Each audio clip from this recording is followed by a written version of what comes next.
May itong mga kaaksyon, isang ina na mula pa sa Northern Samar ang dumayo dito sa Legazpi City nitong buwan ng Abril kasamang kanyang anak na 6 na taong gulang para maipagamot ito matapos na magkaroon ng komplikasyon sa baga. Makakausap natin ngayon sa kabilang linya ng telepono si Nanay Sonia Palima, ang ina ni Jay. Magandang hapon, Nanay Sonia. Magandang hapon din po. Opo, kamusta na po itong anak niyong si Jay? Doon po ngayon, okay naman po na ngayon siya. Mahigit na 2 buwan na kayo dito sa Legazpi. Opo. So galing pa po kayo sa Samar at nagpunta lang kayo dito sa Legazpi para sa gamutan po ng iyong anak. Opo, nandun po kami sa Samar dati, tapos ginamot doon, tapos pinunta po kami dito, nirefer po kami dito para po daw sa Bicol. Opo. Ipagamot dito yung bata. Opo, nanay, nung na-admit po siya sa Samar, ma'am, kamusta? Ito po, 2 admit po doon sa amin kasi simula noon na na-admit kami doon sa amin sa Katarman, siya, nalaman doon na anemia daw. Kaya Opo. pala hindi na yung lagnat niya, laging may lagnat. Tapos laging may tumatae. Opo, bakit, nanay, bakit po na, kumbaga, nirekomenda po kayo dyan sa ospital sa Samar, papunta na lang po dito sa Legazpi para gamutin po itong anak nyo? Opo, para po matingnan ng sigurado daw po kung ano talaga po yung sakit. Kasi doon po sa Katarman sa amin, ang sabi nila, daw po yung bituka niya at yung baga. Yung bituka daw niya, ipit daw yung baga niya. Kaya po, hindi po sila masigurado, nirefer po kami dito. Unang beses nyo po bang pumunta po dito sa Legazpi? Opo, first time po. Kaya po hindi po ako dito marunong, hindi ko po ito alam. So wala po kayong kamag-anak po dito sa Legazpi? Wala po. Opo, so saan po kayo tumutuloy habang nandito po kayo sa Legazpi?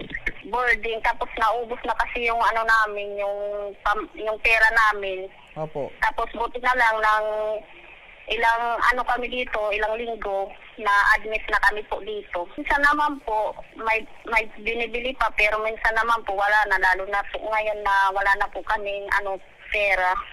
Kahit po pabalik doon sa amin, wala na po. At saka yung mga anak ko po doon, kaya po na lang namin, uuwi na lang namin kasi tagal na kami dito, halos 1 buwan na. Kasi po yung mga anak ko po doon sa sa amin na naiwan, wala na kasing makain, tapos wala nang nagtitingting sa kanila, walang nag-aalaga. Paano nyo po, ma'am, na tutustusan po yung pangangailangan nyo po dito sa Legazpi? Kala kasi namin ng asawa ko na lang, pamadali ay lang to.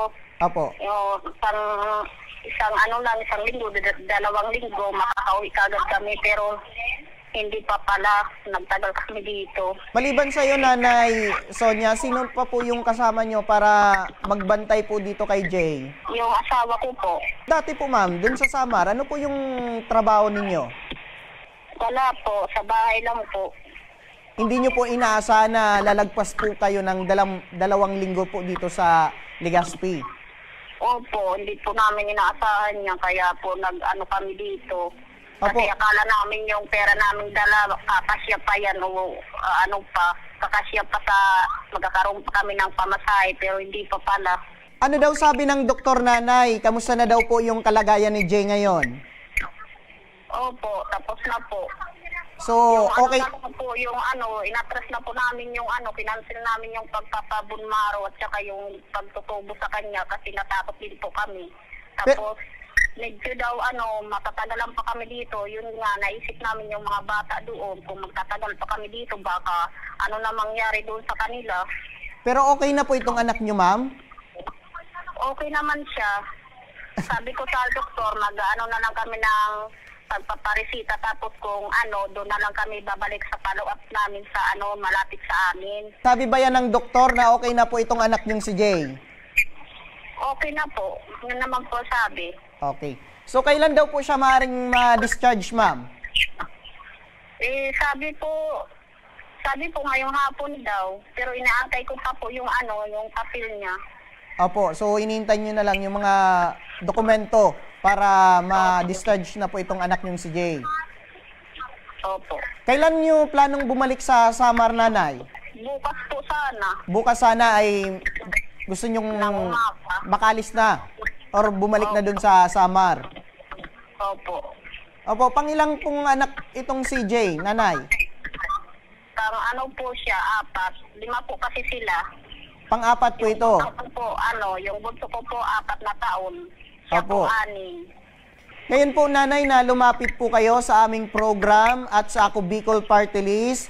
Ano po yung pinakakailangan nyo po, nanay? Pinakailangan po, yung yung sana po, matulungan niyo po kami na makauwi po kaagad. Mabigyan po kaagad kami ng yung pamasahe po, na makauwi kaagad kasi yung mga bata doon, alala na po kami kung ano na po nangyayari sa kanila doon. Apo, at maliban po dito sa kinakailangan yung pamasahe, ma'am, na makauwi sa Samar, ay ito pong inaalala nyo ay hospital bill. Ewan ko lang po dito kung meron pa po babayaran, pero po nilakad ko na po yung kahapon. Opo. Yung sa table. Opo. At in case man na meron pang balance, ma'am. So yun yung pinaka iniisip nyo ngayon.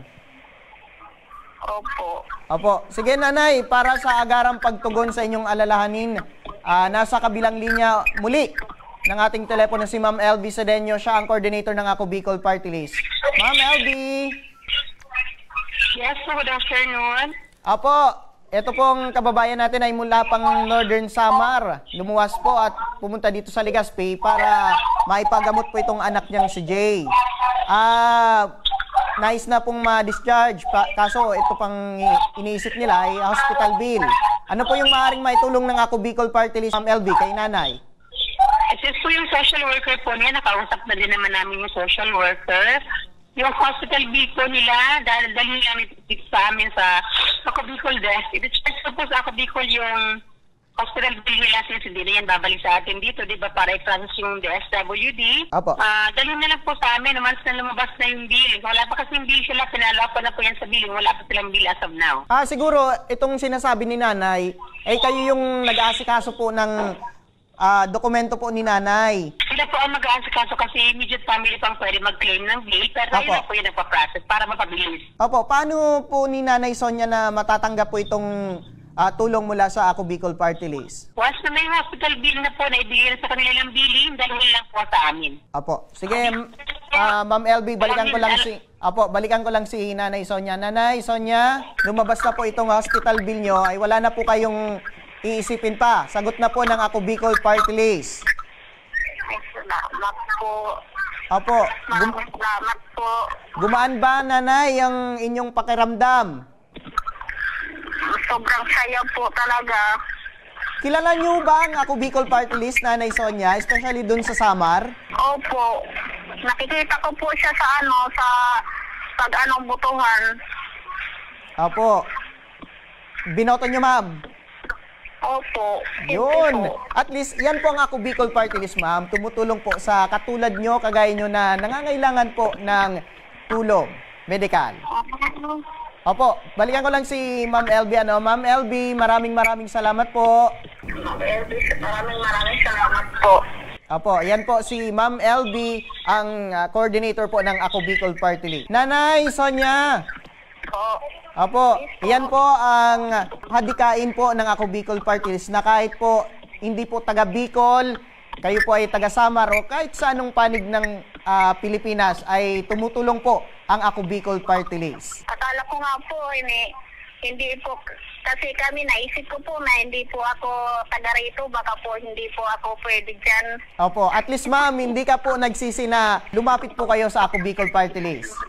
Opo, kasi ako sinubukan ko lang po, nag-try lang po ako kung pwede po. Pero Legit, ngayon ma'am. po, Legit ngayon pala. po, sobrang pasasalamat ko po at sobrang saya ko po talaga.